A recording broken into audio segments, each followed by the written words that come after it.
Buenas tardes. Yo tengo que empezar necesariamente agradeciendo a los organizadores de esta quinta edición del foro que una vez más hayan querido contar conmigo. Ahora, viendo el vídeo que nos han puesto, pues me he visto 4 veces. Efectivamente, es la 4ª vez que estoy invitada, la 3ª que asisto, y para mí verdaderamente es un honor. Y lo es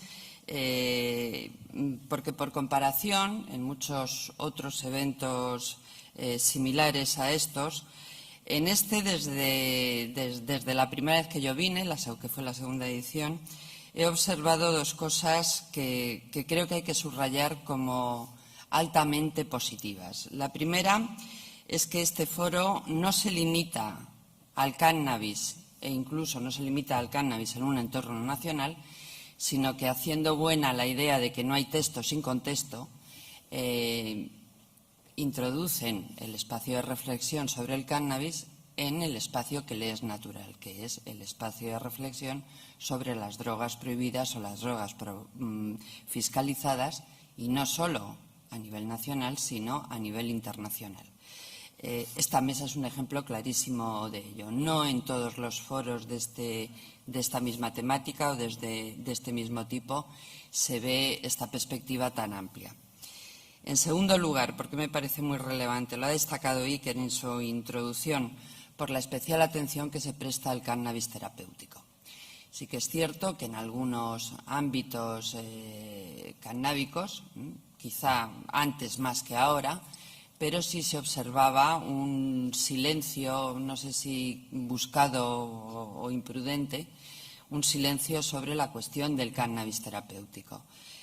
Aquí se le da un espacio importante, se le da la relevancia que tiene, y la relevancia que tiene, si me permiten utilizar frase ajena, que escuché hace no mucho a Carola Pérez, que mañana hablará, o no, hoy mismo hablará también en este foro. La oí decir, es que el dolor no puede esperar. Por lo tanto, si tuviésemos que priorizar, bueno, pues lo primero evidentemente sería el cannabis terapéutico por encima del cannabis recreacional. Estas 2 características hacen que este foro sea muy especial, y desde luego el más completo y el más relevante en la materia. Por otro lado, la nómina de ponentes que han pasado por aquí tiene una categoría pues que no es necesario que yo la comente. Y dicho esto, entro directamente en materia para intentar transmitirles las sensaciones con las que yo fui y con las que volví de Nueva York, de la UNGAS de Nueva York.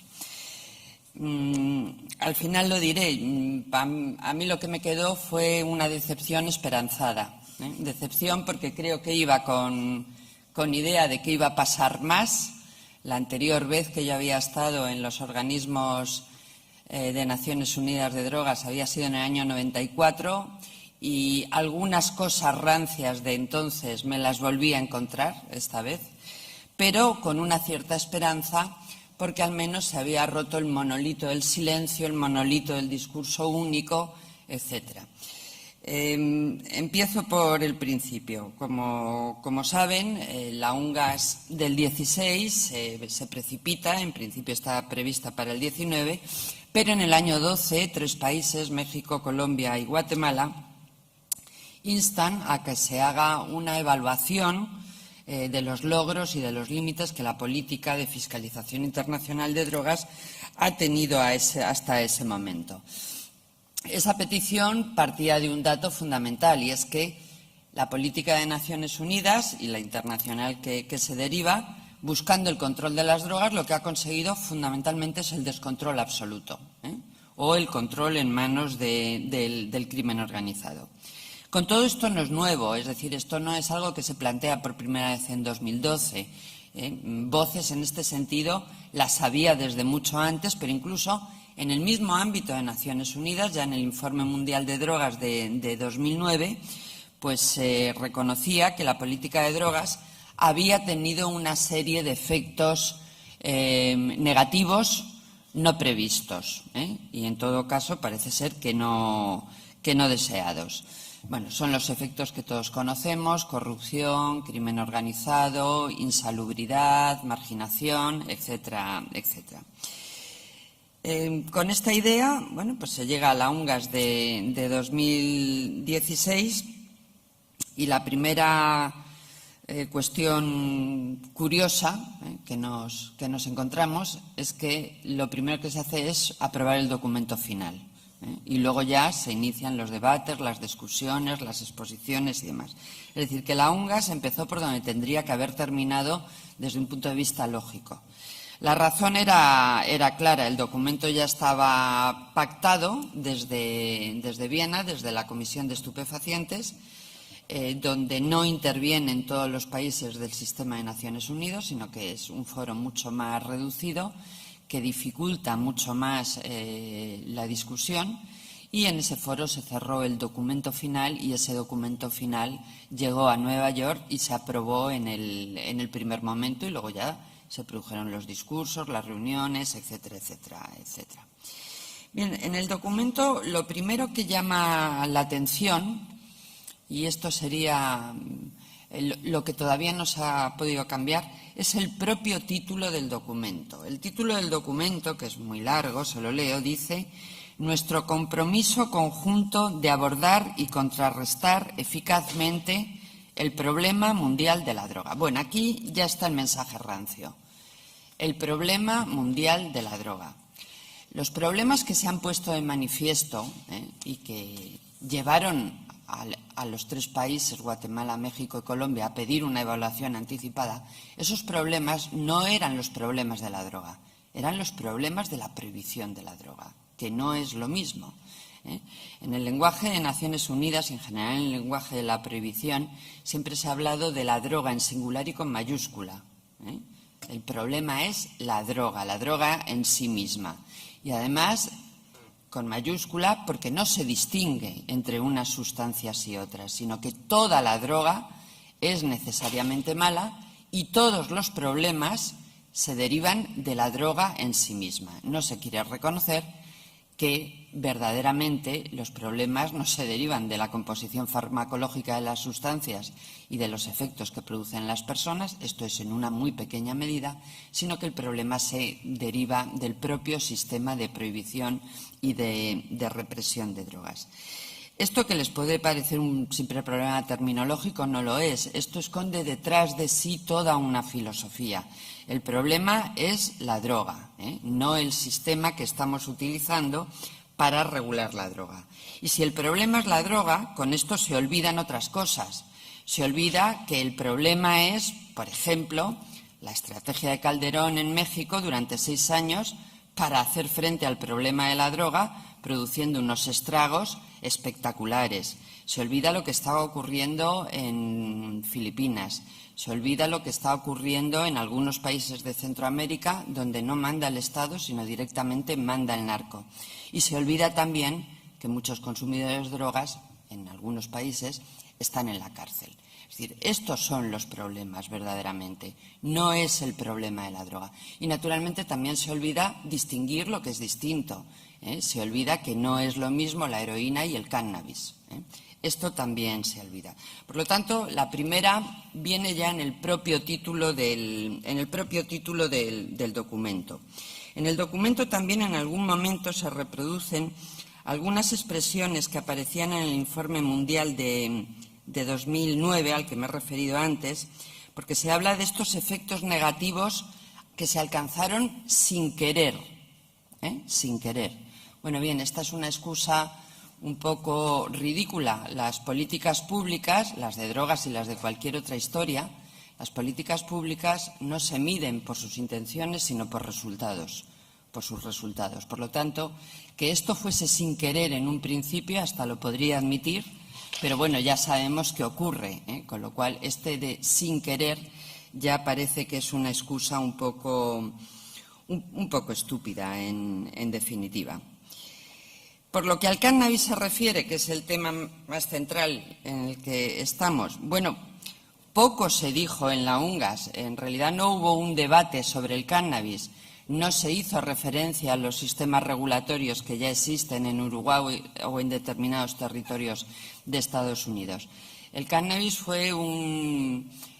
no se quiso hablar de ello, sencillamente, probablemente para no tener que condenar lo que estaba ocurriendo en determinados lugares, es decir, para que la UNGAS no se convirtiese en un instrumento de denuncia contra Uruguay o contra Estados Unidos, en definitiva. Del cannabis no se habló. Lo que sí se dijo, o sea, el debate estuvo sustituido por la afirmación de que la interpretación de las convenciones es flexible. Es decir, que las convenciones tienen unos márgenes dentro de los cuales caben soluciones nacionales.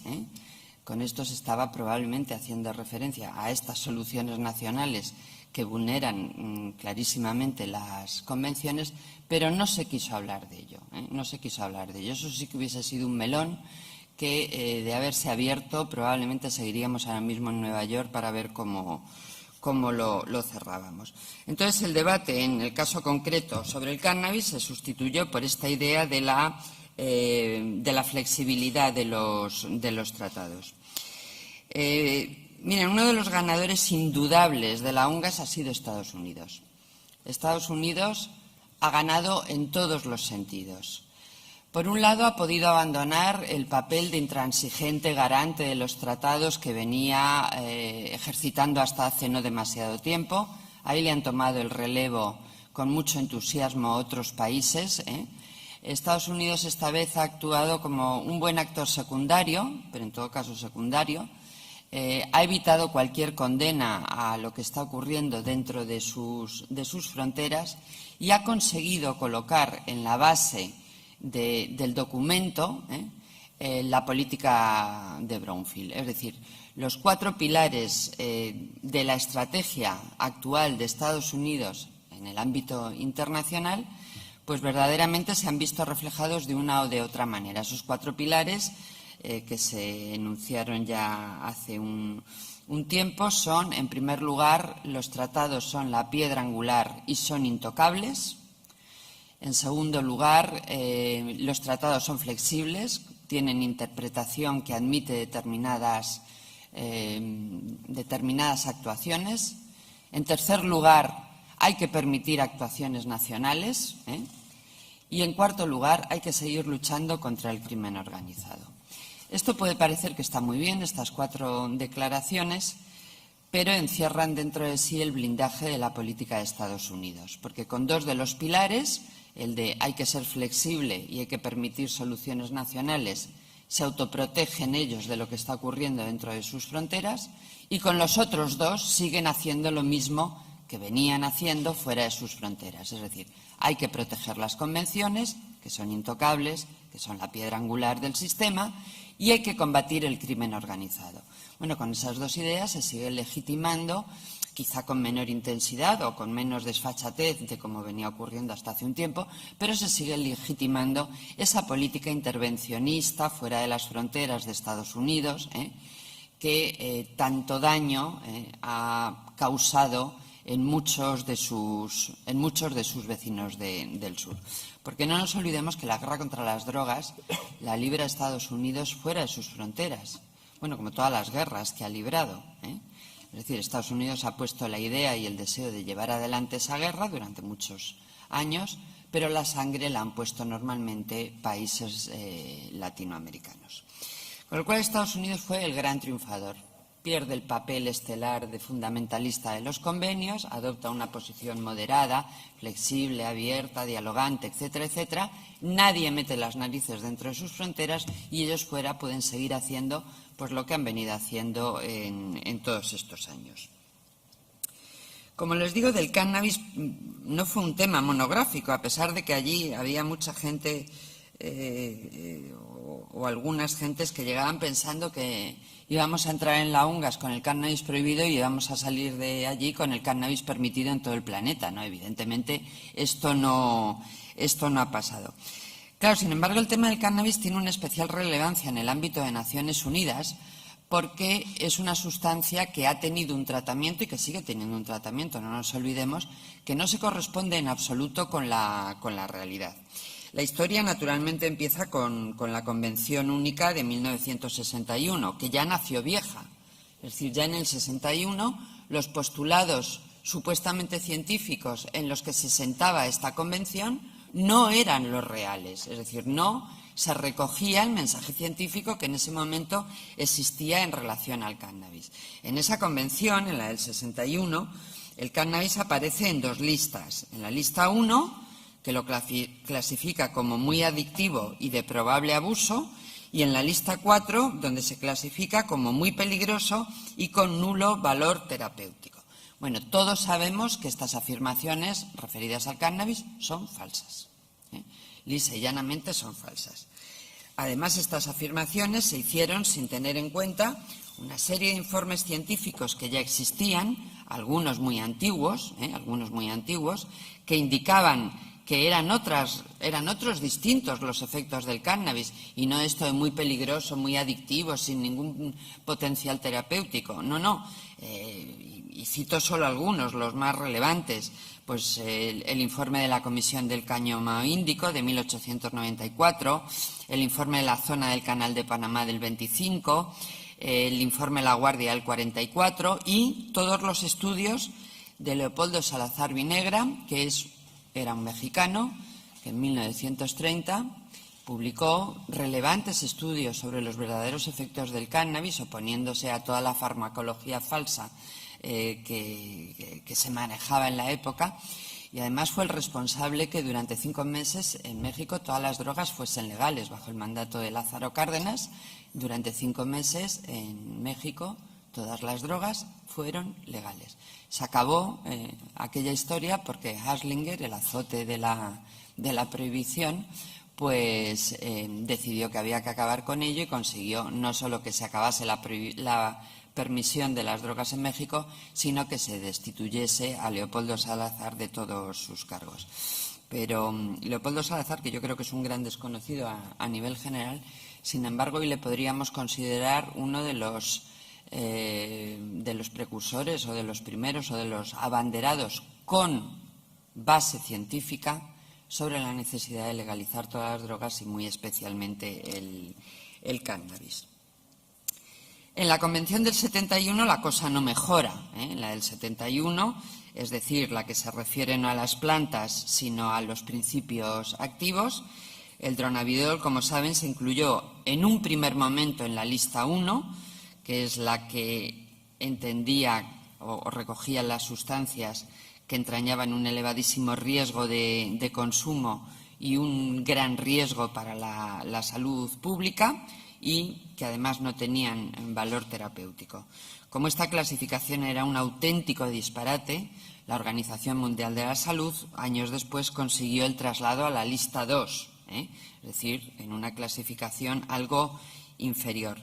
Con todo, como tampoco es satisfactoria la clasificación en esta lista, la Organización Mundial de la Salud solicitó el pase a la lista 4, que es la que hace referencia a sustancias no adictivas con muy poco potencial de peligrosidad para la salud pública, pero sin embargo con un altísimo potencial terapéutico, y como desde 2006 no se ha encontrado respuesta a esta petición de bajar a la lista 4, bueno, pues ahora la han reconducido y lo que piden es que la bajen a la lista 3. Se sigue sin respuesta, en todo caso. Si tuviésemos que resumir la UNGAS de alguna manera, distinguiendo entre lo positivo y lo negativo, y lo voy a decir en telegrama porque luego ellas estoy segura que van a incidir con mucho mayor acierto en esta historia. ¿Qué es lo positivo? Lo primero, que se ha cambiado el lema. Ya no buscamos un mundo libre de drogas, afortunadamente, es decir, ya no estamos persiguiendo la quimera de la abstinencia planetaria. Entonces, este lema de un mundo libre de drogas se ha sustituido por otro más sensato, que es una sociedad libre del uso indebido de drogas. Esta declaración, que puede parecer una simpleza, sin embargo, tiene gran importancia en el ámbito de Naciones Unidas, porque si lo que se busca es acabar con el uso indebido de drogas, quiere decir que hay un uso que no es indebido. Esto en Naciones Unidas es una novedad absoluta. Ya lo interpretemos como puede haber un uso no indebido por no prohibido, o lo interpretemos como puede haber un uso no indebido porque no afecta negativamente a la salud pública. Cualquiera de las dos interpretaciones que hagamos, yo creo que valen las dos, es una auténtica novedad en Naciones Unidas. En Naciones Unidas el paradigma sagrado era el mundo libre de drogas, la abstinencia absoluta, la quimera de la prohibición, en definitiva. Bien, pues ahora se ha cambiado y solo se quiere evitar el uso indebido de drogas. Bien, segunda cuestión. En el documento se establece la necesidad de que las políticas de drogas y las políticas internacionales de drogas respeten los derechos humanos y la soberanía nacional. Bien, esto es obvio. Lo que parece muy sorprendente es que tengamos que estar en el siglo XXI para que por primera vez Naciones Unidas reconozca que estas políticas se tienen que someter a los derechos humanos y al respeto a la soberanía nacional. Lo sorprendente es que esto sea una novedad. Pero bueno, al menos es el reconocimiento de que hasta ahora, y mientras no cambien las cosas, la política de drogas impacta negativamente en materia de derechos humanos porque los viola, y la política de drogas no respeta la soberanía nacional. Tercera cuestión relevante, ya lo ha puesto también de manifiesto Iker. En esta UNGAS ha entrado la sociedad civil, la ciencia y la academia, de forma mucho más relevante que en otras ocasiones. En otras ocasiones, aunque la sociedad civil también ha tenido un sitio en Naciones Unidas, pero fundamentalmente ha sido para ser insultada. Solo basta recordar las actuaciones estelares de Antonio María Costa, uno de los zares de la droga en Naciones Unidas, que se refería a la sociedad civil y a los postulados que intentaban presentar en Naciones Unidas, pues llamándoles innovadores de tendencia, indicándoles que Naciones Unidas no era su club de debate, diciéndoles que cuando ellos hablaban de reducción de daños, en realidad lo que estaban hablando era de la legalización de la heroína, en fin, barbaridades de este tipo. Bien está que se dé la bienvenida a la sociedad civil, a la ciencia y a la academia. Lo único que tenemos que esperar y desear es que a partir de ahora se les deje entrar hasta la cocina y se les escuche. Cuarto dato supuestamente positivo. Hay que buscar la utilización médica en las sustancias fiscalizadas. Hombre, claro, normal. Los tratados se supone que tenían como finalidad permitir el acceso de todas las personas a los usos terapéuticos de las drogas fiscalizadas. Pero durante muchos años eso no ha sido así. Con lo cual, bueno, bienvenido, pero insisto, sorprende que se haya tardado tanto. También podemos señalar como positivo la introducción a la referencia a la perspectiva de género en las políticas de drogas. Naturalmente estoy de acuerdo. Ahora bien, dos cosas hay que señalar.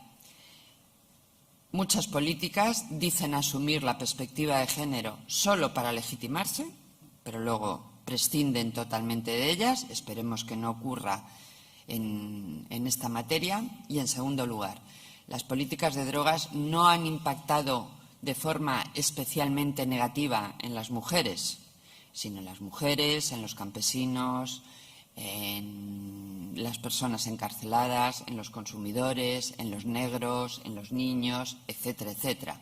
Es decir, que no es solo el colectivo de mujeres la que se ha visto impactada negativamente por estas políticas, sino prácticamente todos los colectivos. Último dato que señalaré como relevante antes de entrar en los más negativos.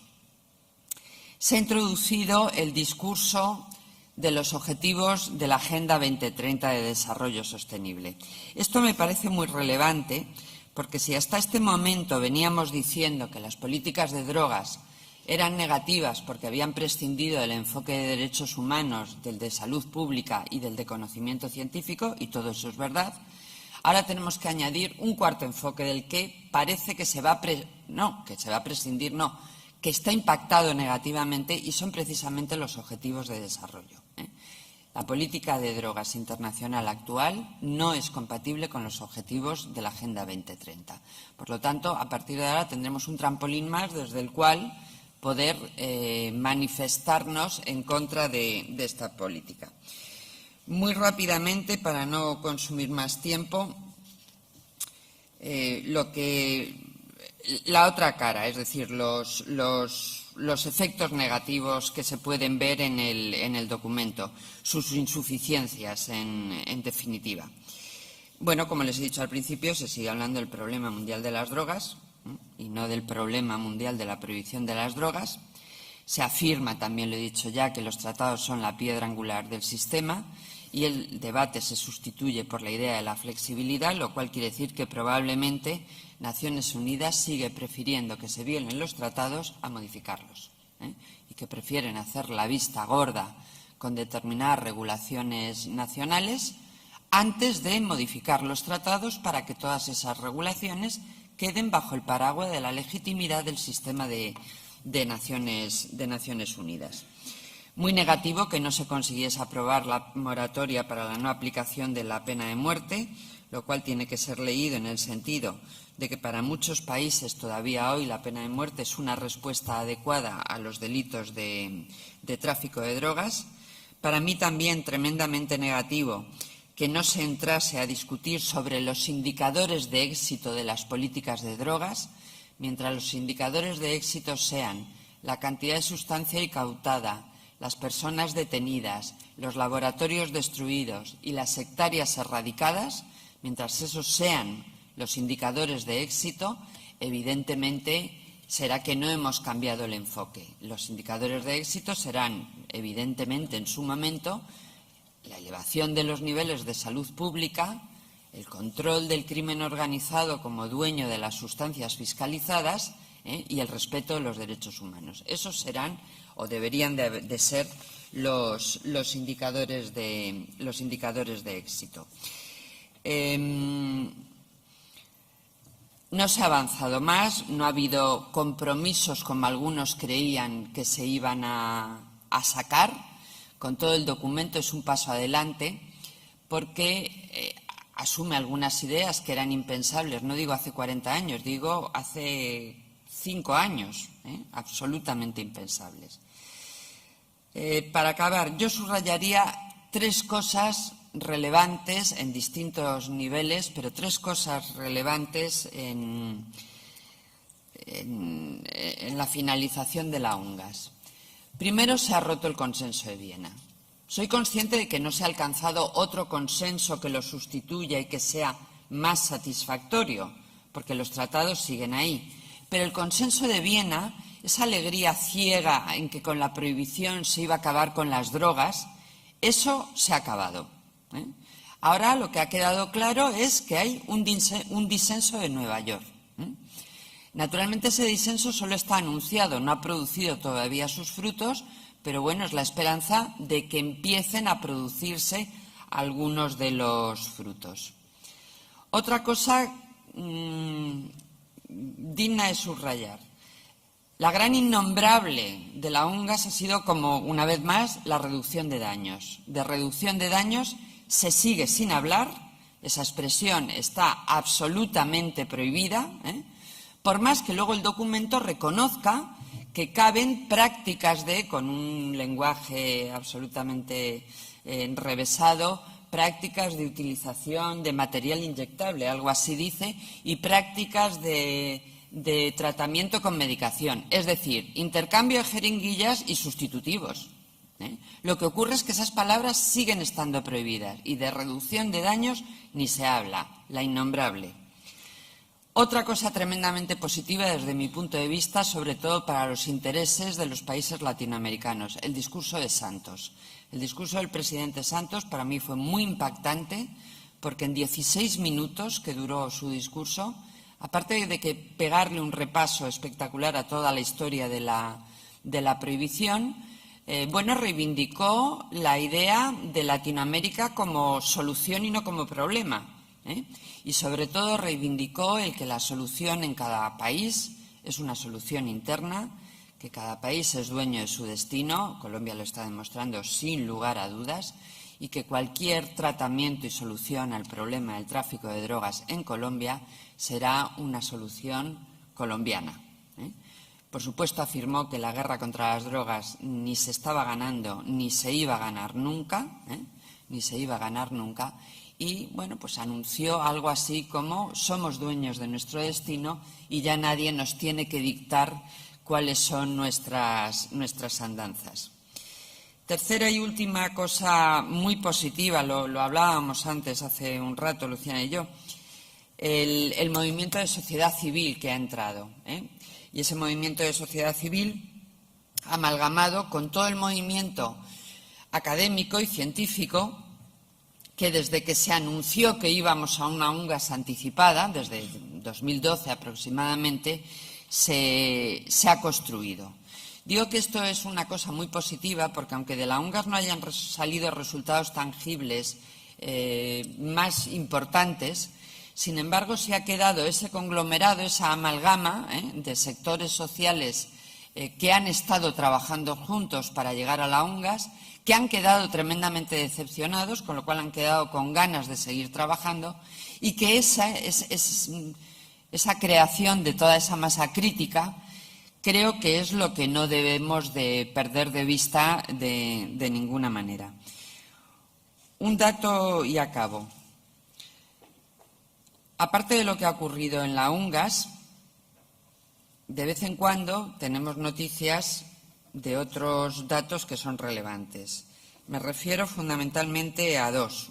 Uno es el proyecto de ley de regulación del cannabis, que está presentado ya en comisión en el Parlamento italiano, aunque bien es verdad que parece ser que no tiene muchas probabilidades de salir adelante, pero al menos ha llegado a ser un proyecto de ley presentado en comisión. Y otro, y esto sí es mucho más importante, el anuncio de Canadá de que en breves meses, en unos pocos meses, tendrá aprobado un sistema de regulación del cannabis.